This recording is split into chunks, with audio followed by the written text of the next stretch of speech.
अस्सलाम वालेकुम। नबी करीम सल्लल्लाहु अलैहि वालिहि वसल्लम परेशानी आने पर ये फरमाते थे, ला इलाहा इल्लल्लाहुल अज़ीमुल हलीमु, ला इलाहा इल्लल्लाहु रब्बुल अर्शिल अज़ीम, ला इलाहा इल्लल्लाहु रब्बुस समावाति व रब्बुल अर्दि रब्बुल अर्शिल करीम। अल्लाह के सिवा कोई माबूद नहीं है जो नहायत अज़मत वाला बुरदबार है। अल्लाह के सिवा कोई माबूद नहीं है जो अर्श अज़ीम का रब है। अल्लाह के सिवा कोई माबूद नहीं जो आसमानों का रब और ज़मीन का रब, अर्श करीम का रब है। सही मुस्लिम में आया है।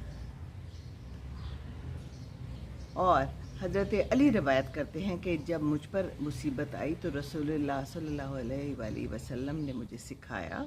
इसका तर्जुमा है, अल्लाह के सिवा कोई माबूद नहीं, वो नहायत बुरदबार सखी है, अल्लाह पाक है और अल्लाह की ज़ात